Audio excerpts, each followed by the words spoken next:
के शो में। जाली अकाउंट्स केस, तहकीकाती रिपोर्ट के मंदरजात मंजर आम पर।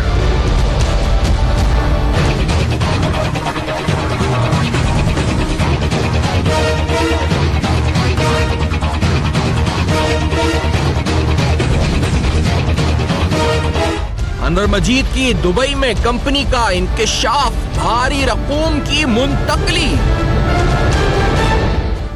अस्सलाम वालेकुम। पस पर्दा हकायक सनसनीखेज इंकशाफात प्रोग्राम बेनकाब में हूँ आपके साथ सैफान खान। इंतहाई अहम मामला और इम्पोर्टेंट केस, इस पर सबकी तवज्जो मरकूज है। GIT की तश्कील की सिफारिश FIA की तरफ से हुई। ये अहम तरीन मामला क्या रुख इख्तियार करेगा आज के प्रोग्राम में बेनकाब करेंगे।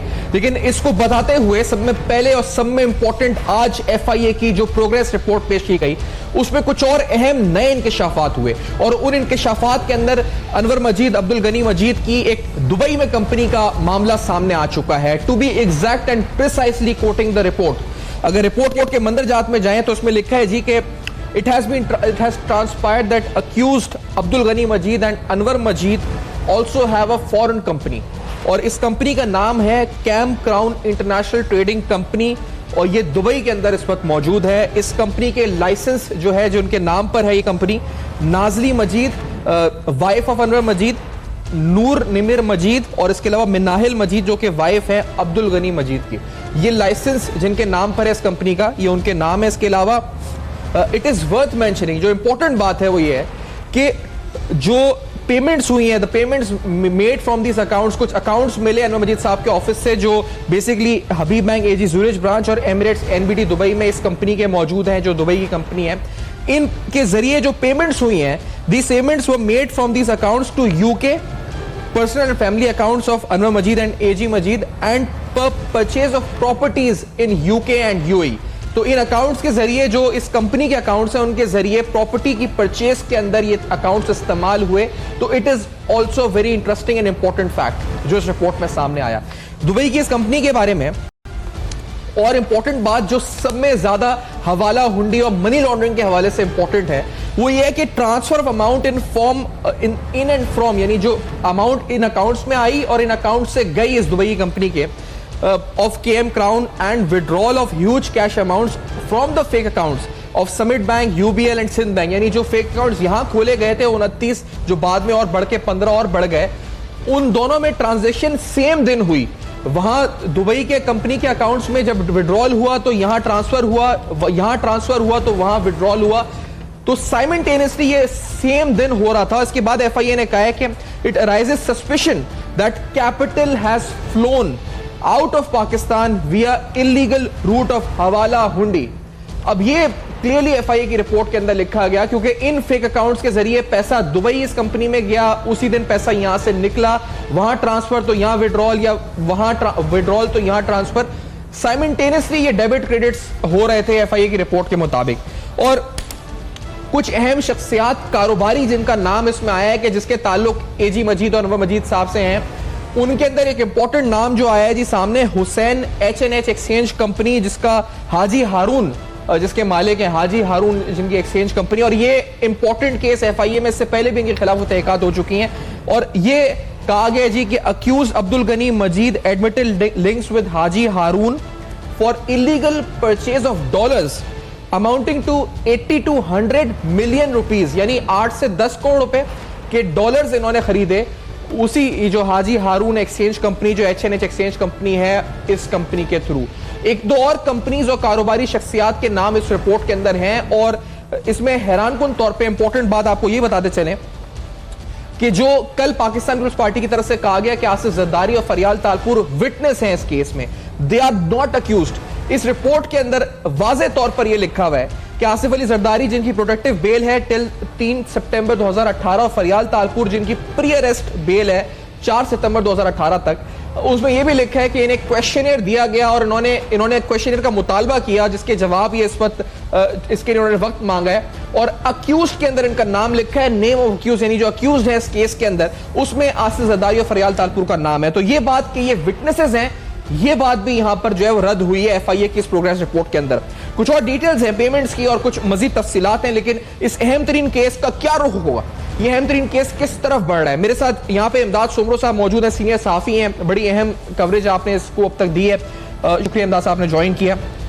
तारिक पीरजादा साहब इस्लामाबाद स्टूडियोज में साथ मौजूद हैं, सीनियर तर्ज़निगार हैं, और जनाब एडवोकेट आरिफ चौधरी साहब सीनियर माहिर कानून है, इस्लामाबाद स्टूडियोज में ज्वाइन कर रहे हैं। आरिफ चौधरी साहब, पहले आपसे मैं पूछना चाहूंगा सर, GIT तश्कील होगी और बिलखुसूस दुबई में कंपनी, आपको लगता है कि जिस तरह म्यूचुअल लीगल असिस्टेंस के जरिए दुबई से कागजात के रद्दोबदल हुआ था, मामलात वहां से सामने, इन कंपनीज की डायरेक्टरशिप, तफसीलात, इंपोर्ट एक्सपोर्ट की डिटेल्स, ये जो कैम क्राउन आई है, इसके लिए क्या GIT को या FIA को यही तर्ज अपनाना होगा जो सुप्रीम कोर्ट की बनाई गई GIT ने अपनाया था, या मुख्तलिफ तरीकेकार से ये मालूमात आएंगी? चौधरी साहब, इस वक्त पूरी दुनिया के अंदर इस मुआशी क्राइम जो है, फाइनेंशियल क्राइम्स, उसके ऊपर ये एक माहदा मौजूद है एक तावन का, और हर मुल्क जो है, ख़ास तौर पर ये जब से ये मनी लॉन्ड्रिंग और ये जो टेरर फाइनेंसिंग की वजह से ये कानून ऐसे पास हुए हैं कि जिसमें तमाम ममालिक एक दूसरे को इस ऐसी सूरत हाल में तावन करने के पाबंद हैं। तो इसमें बिल्कुल यानी वही होनी चाहिए और वही होगी GIT जो पहले थी, और उसी तरह उसे बिल्कुल हर जगह से वो डॉक्यूमेंट्स भी मिलेंगे और तमाम जो तफ्तीश है वो बिल्कुल उसी तरह मुकम्मल होगी जिस तरह पनामा वाले केस में मुकम्मल हुई थी। और मैं ये समझता हूँ कि इस मामले में अक्रॉस द बोर्ड ये तफ्तीश होनी चाहिए। और ये जी चीज़ें आ रही हैं हमारे यहाँ, ये बड़ी अच्छी मैंने देखी बात जो चीफ जस्टिस साहब ने कहा कि जब तक केस कोई किसी सतह पे खास तौर पे रेफरेंस के लिए तैयार नहीं हो जाता, उस वक्त तक उसकी हाइप इतनी क्रिएट ना की जाए मीडिया के जरिए। इससे एक फायदा ये होगा कि इसके जो बहुत ज्यादा बाज़ लोगों पे असरात मुरतब होते हैं और वो कहते हैं कि जनाब राई का पहाड़ बना दिया गया, बात कुछ और थी और कुछ और कह दिया गया दोनों तरफ से, यानी ये इधर वे प्रोसिक्यूशन के भी खिलाफ इस्तेमाल हो सकती है बात, और ये बात जो है खुद जो एक्यूज है उसके खिलाफ भी इस्तेमाल हो सकती है। तो उस लिहाज से ये बिल्कुल ठीक है, लेकिन मुझे ये लगता है कि ये केस काफ़ी अपने अंजाम की तरफ, मंतकी अंजाम की तरफ बढ़ता हुआ मुझे नजर आ रहा है। आपको नजर आता है इमदाद सुमरो साहब, ये जो पेमेंट्स हैं जिसमें 3122 मिलियन रुपीस इन्होंने डिपॉजिट किए हैं, विड्रॉल है 4014 मिलियन रुपीस के, इसमें तो ये तो वो 29 सस्पिशन अकाउंट्स की बात थी। अब तो मामला और आगे बढ़ चुका था। आपकी एक स्टोरी आई थी जिसमें आपने 150 अकाउंट्स और 200 अरब तक की बात भी कर दी थी। तो सर क्या डिटेल्स हैं, मजीद मामला फैल चुका है और क्या क्या सबूत हैं जिसके जरिए जिसकी अहम शख्सियात सियासी इसमें जो मुलव्विस हैं, क्या वो इसमें मुलव्विस हैं, कानूनी तौर पर साबित हो सकता है, या फिर सिर्फ हेर से है, या अभी तक बातें सिर्फ हेर से के हद तक हैं? अच्छा सैफान साहब, बात यह है कि मामला अभी अब सिर्फ 29 अकाउंट्स तक नहीं रहा है महदूद। आपको याद होगा कि आज की जो डेट है, आज की जो हियरिंग है, इससे जो प्रीवियस हियरिंग थी उसमें मजीद 15 अकाउंट्स FIA ने सुप्रीम कोर्ट के सामने दाखिल किए थे। मेरी आज भी FIA के किसी अहम जिम्मेदार फर्द से बात हुई तो उन्होंने ये बताया कि हमें उम्मीद है जो FIA जो इन्वेस्टिगेट कर रहे हैं इस मामले को, इसमें ख़ास तौर पे नजफ मिर्ज़ा साहब का किरदार बहुत ज़बरदस्त है, DG FIA बशीर मेमन साहब का किरदार, और सिंध के जो डायरेक्टर है मुनीर शेख साहब, उन्होंने बड़ी मेहनत की है इस पूरी टीम को, ख़ास तौर पर IO साहब जो अबड़ो साहब हैं। तो जो इन्वेस्टिगेटर हैं वो पूरी उम्मीद है कि ये जो अमाउंट है, ये जो अकाउंट्स है, ये 200 अकाउंट्स तक जा सकते हैं, और पैसों का जो वॉल्यूम है ये 300 अरब से ज़्यादा है। अच्छा। सिंध के अवाम, पाकिस्तान के अवाम, खुसूसी तौर पर सिंध के अवाम ये ज़रूर जानना चाहेंगे कि ये जो 300 अरब रुपए का डाका सिंध के ख़जाने पे लगा था, सिंध के लोगों के जो पेट काटा गया, सिंध के लोगों के जो हकूक गज़ब किए गए, सिंध के लोगों के मुंह से जो रोटी का नवाला छीना गया, जो काश्तकार, जो गन्ने के काश्तकार थे, इसी जालिम ओमनी ग्रुप ने, अनवर मजीद ने उनके मुंह से जो नवाला छीना, आज सिंध की लाखों एकड़ ज़मीन जो बंजर पड़ी हुई है उसकी ज़मीनों का पानी रोका गया। सिख यूनिट्स के नाम पे अरबों रुपए इसी ओमनी ग्रुप को नवाजने के लिए सिंध हुकूमत ने दिए, और उसके अलावा गन्ने के काश्तकारों के नाम पे इन्होंने जो सब्सिडी ली अरबों रुपए सिंध गवर्नमेंट से, वो उन तक नहीं पहुंची, ये हड़प कर गए। उसके अलावा इनको जो पैसे देने हैं गन्ने के काश्तकारों को, वो पैसे इन्होंने नहीं दिए। दूसरी बात, इन सब की तहकीकात होनी चाहिए और इस केस को किसी भी सूरत में किसी पॉलिटिकल एनआरओ के नजर नहीं होना चाहिए। एग्जैक्टली यही बात हमारी भी है, लेकिन एक ब्रेक हमें कहा जा रहा है, तो इस ब्रेक के बाद आते हैं और इस केस के मंदरजात और अहम तरीन इंकशाफात जो अनवर मजीद साहब की तरफ से हुए हैं। मुल्जिम हैं इंपॉर्टेंट तरीन, और आसिफ जरदारी साहब और फरियाल तालपुर भी अब तो अक्यूज की लिस्ट में है। लेकिन आफ्टर दिस ब्रेक कुछ और अहम इंकशाफात, मेरे साथ रहिए।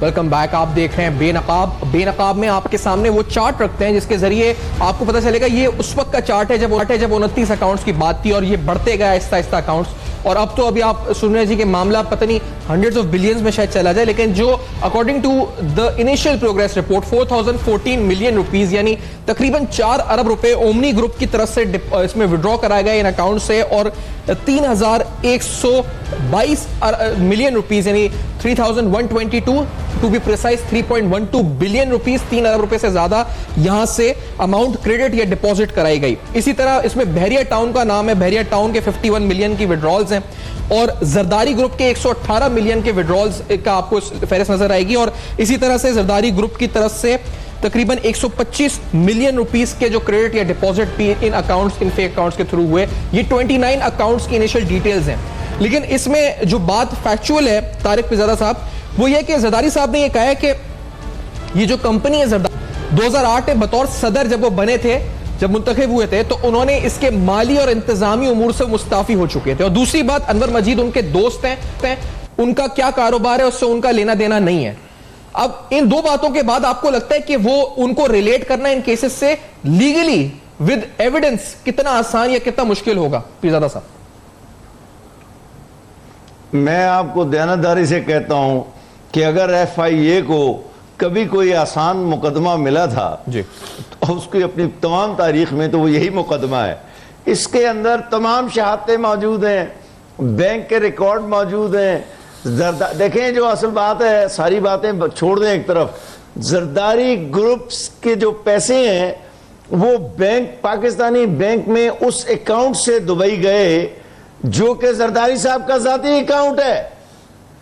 आप गौर से देखें बात मैं क्या कह रहा हूं, ये बात मैं बनाकर नहीं कह रहा हूं, चोई साहब को भी मालूम है, छपा हुआ है, नाकाबिले तरदीद है। और मुझे एक बात बताएं, जरदारी साहब ने आज बयान दिया हुआ है कि मेरा तो दुबई में कोई अकाउंट भी नहीं है। अरे भाई, मुझे एक बात बताएं, फिर तो आप बहुत बड़े मुजरिम हैं कि वो जो घर जिसमें आप रहते हैं वो कोई तो आपको सखावत करके इस्तेमाल करने की इजाजत दे रहा है ना। जो आप साला साल वहां जाके रहते हैं उसकी पेमेंट्स कौन करता है? इसका मतलब है अगर आपके पास ये जराए नहीं है तो या तो आप अपने आमदन से ज्यादा आपके असासे हैं, और या फिर आप कानून तोड़कर मनी लॉन्ड्रिंग के जरिए रुपया लेकर गए हैं या हवाले के जरिए किसी तरह तो लेके गए हैं। और ये जो इनका बाहर असासे हैं 2.25 अरब डॉलर के, तो वो हैं जो रिकॉर्ड पे हैं, जो अभी पता नहीं है उसका अल्लाह ताला जानने वाला है। तो ये बातें तो छपके आ गई हैं ना, इसमें कोई इल्जाम नहीं है। जरदारी साहब अगर ये कहते हैं कि ये मुकदमा उसके नवाज शरीफ के जमाने का है तो भाई बड़ी अच्छी बात है, फिर तो ये मुकदमा बहुत अच्छा है, क्योंकि इस मुकदमे में इतनी जान है कि नवाज शरीफ के जाने के बाद भी अब नैब और अदालतें इसको चेयर पढ़ के फिक्रे तो मार रहे हैं कि इस तरह तो होता है इस तरह के कामों में। लेकिन मेरा ख्याल इस तरह के कामों में नवाज शरीफ की तरह अडयाला जेल की दीवारें भी आती हैं। अच्छा, आपको अडयाला जेल की दीवारें नजर आती हैं, लेकिन एक इंपॉर्टेंट बात इसमें यह है कि जिस तरह आपने पिजादा साहब कहा और आप कह रहे हैं ये बड़ा आसान केस है फॉर FIA, इमदाद सुमरो साहब, इसमें यह तो जरूर है कि the amount, the capital has phloem out of Pakistan विया इलीगल रूट ऑफ हवाला हुंडी। तो लीगली तो मैं चौधरी साहब से पूछूंगा, लेकिन इसको ये कैसे साबित करेंगे इमदाद सुमरो साहब कि ये जो पैसा यहां से हवाला हुंडी के जरिए गया, ये तो स्टैब्लिश हो रहा है ये सारा करप्शन का पैसा था अनवर मजीद और AG मजीद का। ये कैसे साबित होगा कि ये करप्शन, जो आप सब्सिडीज की बात कर रहे हैं, उनके बैकग्राउंड की बात कर रहे हैं, ये कैसे साबित हो सकता है कि ये करप्शन का पैसा था, मेरा और आपका टैक्स पेयर मनी था? ये तो नैब साबित करता है, ये FIA करेगा साबित? बात यह है कि जैसे FIA ने रिकमेंडेशन दी है कि एक JIT बने जी, तो हम भी ये चाहते हैं कि ये JIT बने और ये पनामा से एक बड़ा केस साबित होगा।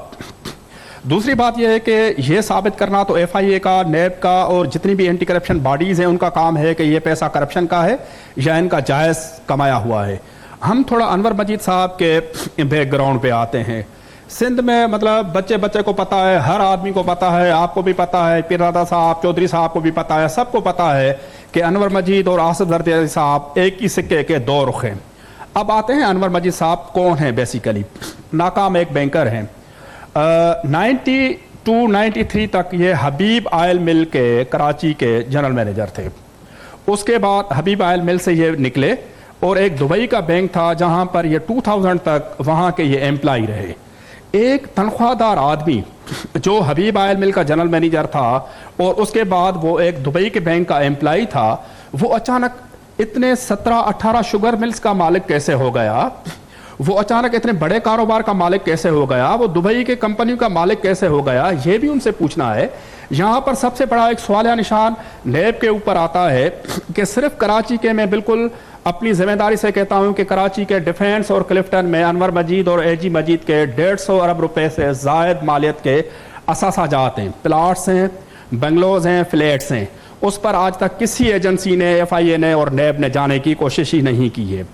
उसके बाद मैं आपको बताऊं, अच्छा मैं एक ऐसा शख्स था जो इतना मैं एक सवाल पूछूं सोब्रो साहब, ये मुझे बताएं, अगर अनवर मजीद या AG मजीद की प्लॉट्स हैं, उनके बिजनेसेस हैं, तो जरदारी साहब के दोस्त हैं, अब आपका कोई दोस्त है, उसका कारोबार है, जरदारी साहब कहते हैं मेरे दोस्त के कारोबार से मेरा कोई ताल्लुक नहीं है, तो how will you prove it? जो मैंने तारिक पिज़्ज़ा साहब से पूछा कि जरदारी ग्रुप से वो इस्तीफा दे चुके हैं, दोस्त उनके कोई कारोबार कर रहे हैं, तो ये साबित कैसे होगा कि Asif Zardari was the man behind? ये कैसे साबित होगा? एक सिंपल से मैं आपको बताऊं, वो FIA के रिकॉर्ड में भी है, उसके डॉक्यूमेंट्स भी हम आपको दिखा सकते हैं जी कि बिलावल हाउस के जो पानी का बिल है वो भी इन्हीं जो ये जो फेक अकाउंट्स बरामद हुए हैं, इनसे बिलावल हाउस के पानी का बिल आ गया है। ये बिल्कुल मैं मुकम्मल जिम्मेदारी से कहता हूं। अच्छा, इनका करीबी ताल्लुक है। अदरवाइज अनवर मजीद इतना ताकतवर बंदा कैसे हो सकता है कि वो चीफ मिनिस्टर तक सिंध के जो है वो अपॉइंट करता है, सिंध के मिनिस्टर्स वो अपॉइंट करता है। वो इसी FIA के केस में जब ये जेल में गया था तो एक जो नया MPA बना है पीपल्स पार्टी में, उसकी शमूलियत हुई है, वो जाकर उससे मिला है। जो कमिंग जो सेक्शन होगा, जो सिंध गवर्नमेंट के मिनिस्टर्स बनेंगे, तो उसमें वो मिनिस्टर बनने के लिए उनके पास गया। चीफ मिनिस्टर ने हलफ उठाया, मुराद अली शाह ने। वो पहली उनकी जो मसरूफियत थी वो ये थी कि वो इलीगल तरीके से, गैर कानूनी तरीके से FIA से और कोर्ट की इजाज़त के बगैर एक मेन जो प्रिंसिपल अक्यूज्ड है इस डाके का, उससे जाकर उसने जाकर NICVD में मुलाकात की है। अगर अनवर मजीद को आसिफ जरदारी की बैकिंग नहीं है जी, और किसको पता नहीं है कि ये शुगर मिल्स का असल मालिक कौन है, अगर इनको उसकी नहीं है तो फिर ये इतना ताकतवर क्यों है? सिर्फ आसिफ जरदारी साहब के तो और भी दोस्त होंगे ना। तो सेक्रेटरीशिप की जो ब्यूरोक्रेसी थी, उनकी अपॉइंटमेंट ट्रांसफर पोस्टिंग ये करते थे, पुलिस की अपॉइंटमेंट ट्रांसफर पोस्टिंग ये करते थे। आपको पता होगा कि AD ख्वाजा को यहाँ से निकलवाने में पहली दफ़ा जब उनको निकाला गया, फिर वो सुप्रीम कोर्ट के हुक्म पे वापस आए, तो वो किसकी नाराजगी थी, किन से उनकी बातचीत हुई थी? जिस इलाके में इनके शुगर मिले हैं वहाँ के SSPs, DIGs ये रखते थे। कराची के तो मुतअद्दिद थाने हैं जहां पर SHOs भी अनवर मजीद साहब जो है अपॉइंट कराते थे। ये जो बात है, आपने बिल की बात भी कर दी है कि बिलावल हाउस का जो बिल है वो इन अकाउंट के जरिए पे किया गया। लेकिन मुझे आरिफ चौधरी साहब को भी इसमें इंक्लूड करना है यहाँ पे इस पॉइंट पे, और आगे इस बात को भी यहाँ से सुमो साहब की भी कंटिन्यू रखेंगे। लेकिन आरिफ चौधरी साहब मुझे ये बात बताइएगा, क्योंकि जो NAB है उधर तो प्ली बार्गेन होता है कि आपने पैसा, अगर आपने नुकसान पहुंचाया इस सेक्टर को तो आप वापस करें पैसा, अगर पब्लिक को पहुंचाया तो पब्लिक को वापस करें। इधर अगर अमाउंट के हिसाब से देखा जाए तो जरदारी ग्रुप प्राइवेट लिमिटेड जो अमाउंट विड्रॉ की है वो 118 मिलियन है, जो अमाउंट इन्होंने क्रेडिट किया है, डिपॉजिट किया है, दैट इज अराउंड 125 मिलियन। तो ये तकरीबन 12.5 करोड़ और 11 करोड़ रुपए बनती है, टोटल 20-25 करोड़ रुपए बन जाएगी। तो 25 करोड़ रुपए अगर इन पर इल्जाम बनता है कि आपने करप्शन किया, पैसा बाहर भेजा है, तो सर ये तो 25 करोड़ प्ली बार्गेन वाले लॉ के हिसाब से तो वापस करना कोई मसला नहीं लगता, मुझे लगता है 25 करोड़ रुपए। तो ये FIA के कानून में क्या होता है, पैसा वापस लेंगे इनसे, क्या होता है? 25 crore is not a very big amount. Chaudhary साहब नहीं, प्ली बार्गेन का कॉन्सेप्ट जो है वो बेसिकली इसमें है NAB के कवानीन में, और इसको सुप्रीम कोर्ट ने एक जजमेंट के जरिए प्ली बार्गेन के केसेस जो थे उनको उन्होंने सेटिसाइड किया और उन्होंने कहा कि इस तरह की बारगेन नहीं हो सकती, और बहुत सारे रकमें भी उन्होंने कहा कि वापस की जाए, यानी और वो जो सजाएं थी वो उस पर भी उन्होंने फैसले फरमाए। तो अब ये है कि ये मामला सिर्फ इतना नहीं है, ये जो बात सुमरो साहब फरमा रहे हैं ना, उनका असर और रसूख, ये बिल्कुल एक अलहदा बात है। और इन दिनों एक बड़ी दिलचस्प बहस शुरू हुई है जो इन्हीं केसेस के हवाले से कि ये जो पैसा है लॉन्ड्रेड मनी और एसेट्स बियॉन्ड मीन्स, इसको जनाब करप्शन का तो पैसा नहीं है इसमें इस्तेमाल हुआ। और कुछ ऑब्जर्वेशंस जो आई हैं हाई कोर्ट की तरफ से, इस्लामाबाद हाई कोर्ट की तरफ से, उसे भी बहुत ज़्यादा हाइप की उसके जरिए क्रिएट की जा रही है और उसे इस्तेमाल किया जा रहा है कि देखिए जी करप्शन तो साबित नहीं हो सकती। मैं आपसे अर्ज करूं कि ये कानून बनाने की ज़रूरत ही इसलिए पेश आई थी कि कोई शक, क्योंकि करप्शन जो है वो साबित करना इंतहाई मुश्किल काम इसलिए है कि आज का जो सोफिस्टिकेटेड निज़ाम है करप्शन का, उसमें वो ऐसा नहीं होता कि आप किसी को ये कहें कि जनाब वो टेंटेड नोट जो एंटी करप्शन वाले पकड़ते थे कि जनाब बाकायदा उनके ऊपर नंबर होता थे, निशानददा नोट्स होते थे और वो पकड़ लेते थे, वो बात नहीं है। अब एक बड़ा ऐसा सिस्टम है, ऐसा नेटवर्क है कि आप यहां काम कर रहे हैं और आपके पैसे जो है वो किसी भी दुनिया के दूसरे मुल्क में किसी भी करेंसी में आपके अकाउंट में मुंतकिल हो रहे हैं। इसीलिए इस कानून की बनाने की जरूरत पेश आई कि अगर आप ऐसा नहीं साबित कर सकते कि बराह रास्त करप्शन में कोई शख्स मुलव्वस है, तो फिर आप देखेंगे कि उसके वसाइल क्या हैं, ज़राए क्या हैं, और फिर जो उसने एसेट्स एक्वायर किए हैं वो क्या है। अब अगर उनके दरमियान आपको एक तजाद नजर आता है तो पहली जिम्मेदारी एसेट्स यानी बताना आपकी है, नैब की, और अगर एसेट्स आप और उसके बाद उस शख्स की जिम्मेदारी है जिसने वो एसेट्स एक्वायर की, और वो एसेट जो है रकम की सूरत में भी, कैश जो है ये भी एसेट्स हैं, तो जरूरी नहीं कि उसके जरिए आपने प्रॉपर्टीज ही खरीदी हो। तो इस सारे केस में इन सारी चीज़ों को आप देखेंगे तो उसमें कोई इतना मुश्किल काम नहीं है। और ये भी पता है, आप देखें दुनिया में ये तस्वर चल रहा है कि जी आप ये जो वाइट कॉलर क्राइम है वो बड़ी जल्द लोग निकल जाते हैं, जिस तरह जितना ज़्यादा इससे लोगों को रास्ता मिले हैं, यानी सोफिस्टिकेशन ऑफ लॉ जो है, ड्यू प्रोसेस ऑफ लॉ का मिस यूज करके लोग बचे हैं, उतनी ही ज़्यादा इसमें बड़ी कॉम्प्लिकेटेड किस्म की लेजिस्लेशन हुई है और लॉ जो है उसने भी अपना रास्ता इनका जो है वो काटने की कोशिश की। बात आप कर रहे हैं इस पर कानूनी तौर पर, और एक ब्रेक का हमें कहा जा रहा है जिसके बाद इस प्रोग्राम को आगे बढ़। इसमें जो खोस की शुगर मिल है, इंपॉर्टेंट तरीन वहां से जो 27 hard disk virtual area data network एक वहां से बरामद हुआ, असला बरामद हुआ, उस डेटा से, वो तो हमें खबर सुन ली थी, उस डेटा से क्या और इंकशाफात हुए, एफआईए के तहकीकात में किस तरह मदद मिली है, करेंगे बेनकाब इस ब्रेक के बाद।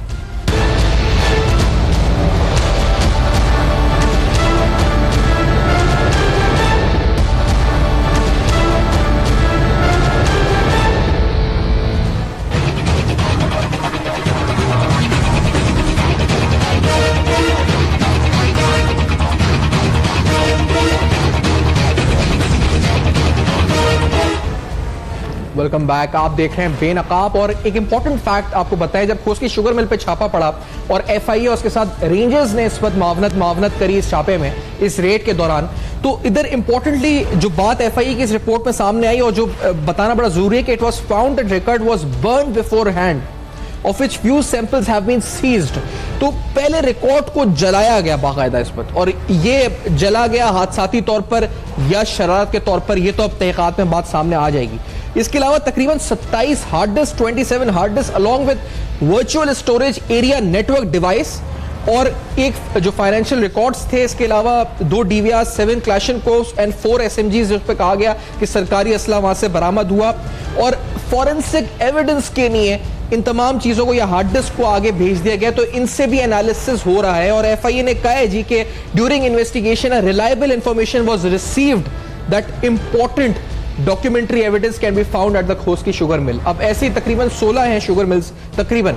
इमरान उमर साहब, मैं जो स्पेसिफिकली जो virtual storage area network backup device था, हार्ड डिस्क थी, क्या अभी तो फोरेंसिक के मरहले में है, लेकिन इनके जरिए भी कड़ी सनसनीखेज मालूमात इकट्ठी की जा रही है, मैंने सुना है। जी सैफान साहब, हमारी जो एफआईए के जराये से बातचीत होती रहती है, उन्होंने हमें बताया कि खोस की शुगर मिल से जहां पर ये पुलिस का असला मिला, आज खैर से 2-3 दिन हुए, ये रिपोर्ट हुआ है। आज तो बाज़ाब्ता तौर पे सुप्रीम कोर्ट के सामने ये रिपोर्ट पेश हुई है, लेकिन अभी तक सिंध पुलिस की तरफ से इसकी कोई वजाहत सामने नहीं आई।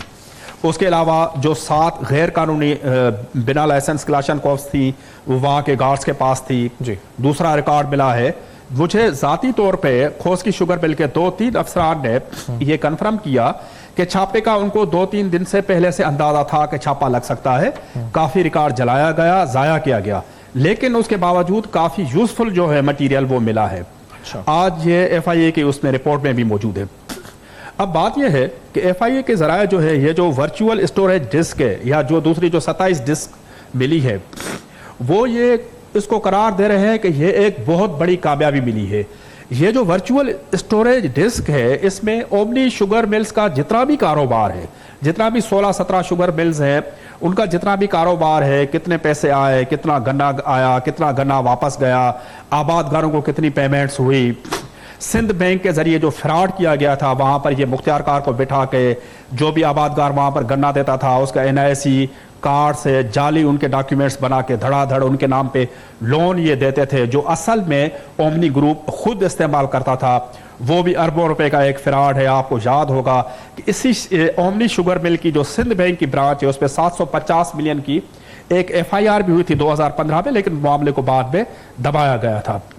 तो काफ़ी चीज़ें अनअर्थ होने की उम्मीद है। FIA ज़राए का कहना यह है कि इस वर्चुअल डिस्क से हमें काफ़ी चीज़ें मिल सकती हैं और उसमें अहम मुमकिन यह है कि ओमनी ग्रुप का जो बराह रास्त ताल्लुक है, अब तो ये जो पीपल्स पार्टी की क़यादत कह रही है कि आसिफ जरदारी साहब या फरियाल तालपुर साहिबा ये सिर्फ विटनेसेस हैं, इनसे कोई सवाल जवाब, बिल्कुल ये विटनेसेस नहीं है, ये अक्यूज्ड हैं क्योंकि इनको गैर कानूनी तौर पर पैसे गए हैं, ये तो है वो ऑन द रिकॉर्ड। उसके अलावा जिस तरह चौधरी साहब ने, पीरजादा साहब ने कहा कि अब तो वो ज़माना तो नहीं है कि नोटों पर आप स्याही लगाएंगे वो नोट उनसे बरामद हो, कुछ वाक़याती शहादतें होती हैं।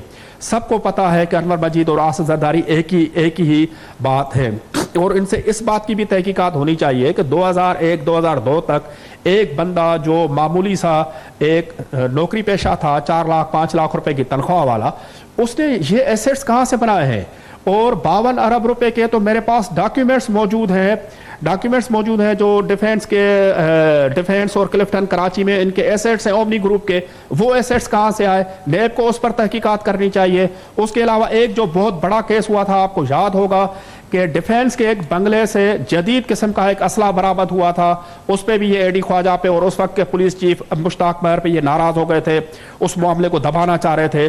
वो केस आज तक गुम है, आज तक हमें नहीं बताया जा रहा, पुलिस की तरफ से कुछ भी नहीं है कि वो केस कहाँ गया।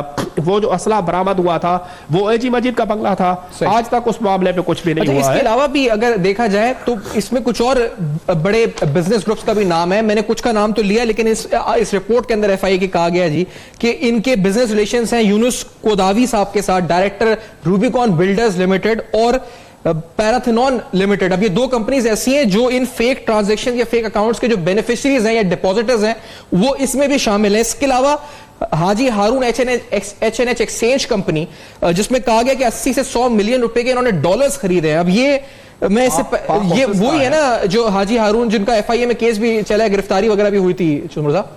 जी बिल्कुल, ये वही हाजी हारून साहब हैं जो इनका हवाला हुंडी का बहुत बड़ा कारोबार है। ये जो कंपनीज हैं ये तो वो है रिकॉर्ड पे। उसके अलावा अगर आप FIA के पेपर्स को आप थारोली रीड करेंगे तो जो सिंध के खजाने को एक बहुत बड़ा डाका मारा गया, जो सिंध के खजाने का सिंध का एक बहुत बड़ा फ्रॉड है, जो RO प्लांट्स के नाम पे जो 500-550 RO प्लांट्स हैं थर में लगाए गए हैं, सेवर में लगाए गए हैं, मिलियन की पेमेंट्स उसकी भी आई है ना, उसकी पेमेंट्स हुई है, पाक हाउसेस की हुई है, 2 बड़े ठेकेदार हैं, एक तो माशाल्लाह TV चैनल का मालिक भी है। तारिक साहब, मैं इसमें तारिक पिज़्ज़ा साहब आपसे अगर पूछना चाहूं, क्योंकि आपने कहा कि it is very easy now कि इसको मामले को आगे मंतकी अंजाम तक पहुंचाया जाए, तो how soon do you expect, और क्या ये टेस्ट केस है खान साहब के लिए जो एज प्राइम मिनिस्टर, क्योंकि लोग उनसे तवक्को रखते हैं कि वो अकाउंटेबिलिटी करेंगे, उन्होंने कहा भी एक कड़ा एहतसाब करेंगे, तो अब क्या आपको लगता है कि ये पहला टेस्ट केस है फॉर इमरान खान? तारिक पिज़्ज़ा साहब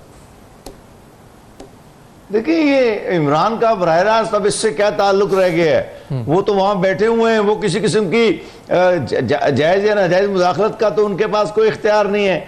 ये तो नैब की तहकीकात का मामला है और उसके बाद नैब की अदालत, ये सीधे सीधे 2 मामलात हैं। इसमें हुकूमत को तो ये करना है कि अगर वो किसी तरह से इस मुकदमे में वजारत कानून या कोई और महकमा किसी दस्तावेजात से आगे ही रखता जी। है तो उसको पेश करने में ताखीर ना हो, इतना ही काम है। देखिए एक बात मैं जरा आपसे जिक्र करना चाहता हूं यहाँ वकीलों के किरदार की भी। आपको मालूम है कि इस वक्त ट्रंप का जो 20 साल से वकील माइकल कोहन, उसके खिलाफ इंडाइटमेंट आ चुकी थी और मुकदमा शुरू हो रहा था। उन्होंने कहा कि ये 20 साल की सजा तो आपकी खुली बनती है और वहां पर कोई एतजाज एहसान या न्याज नाइक जो है की तरह का वकील नहीं होता। वहां तो सीधी सीधी सी बात है कि अगर वकील को यह मालूम हो जाए कि उसके क्लाइंट ने जुर्म किया हुआ है तो वो उसकी वकालत से इनकार कर देता है। सिर्फ इतना कर सकता है कि अदालत में जाकर कहे कि मेरा वकील, मेरा क्लाइंट जो है वो एतराफ़ जुर्म करने के लिए तैयार है, ये वकालत रह जाती है। तो मेरा मशवरा न्याज नाइक और एतजाज हसन को ये है कि थोड़े से किरदार का मुजाहरा करें और जरदारी जरा सुन लें, और जरदारी के मुकदमे में तमाम वाकयात वकला को मालूम हो। देखें जराइम जब होते हैं ना और आप किसी मुकदमे में वकील होते हैं तो आपको तमाम वाकयात मालूम होते हैं। ये बात ही झूठ होती है कि आपको कुछ पता नहीं है, क्योंकि अगर आपको कुछ पता नहीं है तो वो क्लाइंट तो वैसे ही डूब गया। चनाचे मैं ये कहूंगा इन दोनों वकला को एक प्रोफेशनल रिस्पॉन्सिबिलिटी का मजमून है जो पाकिस्तान में भी पढ़ाया जाता है, उसके तहत इन मुकदमात से न सिर्फ अलहदा होना चाहिए बल्कि अदालत को आगाह करना चाहिए कि उनका क्लाइंट बाकायदा उनके मालूमात की हद तक जुर्म में शरीक है। एक बात। दूसरी बात ये जो है ना, ये जो खड़े ये आके रोजाना कायरा साहब बात करते हैं या दूसरे लोग इसकी जरदारी की तरफ से, तो मैं जरा याद दिला देता हूं कि फ्रांस का सदर ऑगस्टा आबदोजों के मुकदमे में जेल में है और पाकिस्तान में ऑगस्टा आबदोजों पर जिस कमीशन लेने का जिस पर इल्जाम था वो आसिफ अली जरदारी था और अखबारी इतलात के मुताबिक वो तमाम इल्जामात इनके ऊपर दस्तावेज के साथ मौजूद है। लेकिन ये सदर पीपल्स पार्टी का सदर आसिफ जरदारी फ्रांस के सदर के मुकाबले में आज भी आजाद फिर रहा है। तो ये मुकदमा हो जिसका हम अभी आरिश साहब, अगर आप लास्टली वकील पे बात जो उन्होंने वकला पे की है